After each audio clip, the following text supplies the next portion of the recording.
morning, guys. Happy Monday morning motivation. This morning I am thinking about a Greek word. That word is Ekklesia. In the old King James, Ekklesia was translated church. But that's not what it's translated from when you go to the original Greek. The original Greek is translated as assembly. And there is some difference. So the difference is in your perception of that.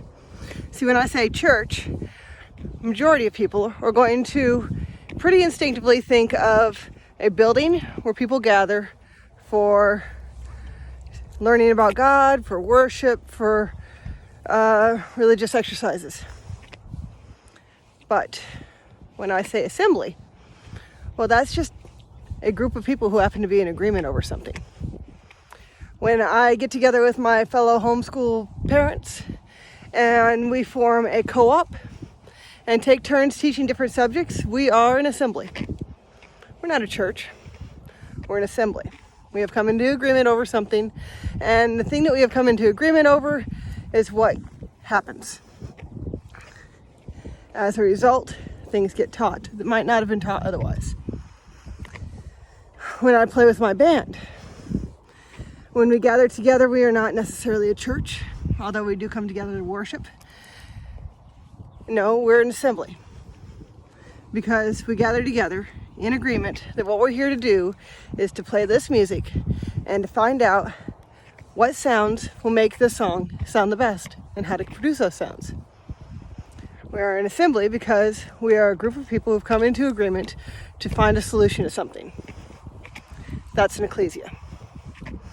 Now, this is important because Jesus said, where two or more are gathered, there he is in the midst of them. Where Jesus is, there is a solution. Where Jesus is, there is all of the authority, power, and dominion of heaven. Where Jesus is, there is healing and hope.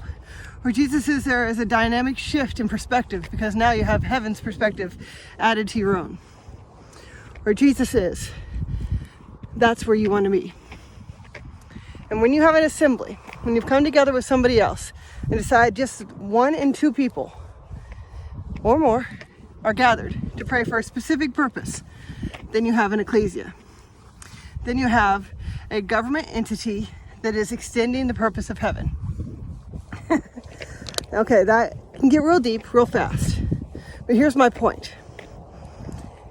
Just because you may or may not feel comfortable gathering in a big church building right now doesn't mean you don't have access to ecclesia. Doesn't mean you don't have access to prayer. Doesn't mean you don't have access to the throne room. Doesn't mean you don't have access to having Jesus in the midst of you. On the contrary, Jesus has made himself accessible to being available in the midst of two or more.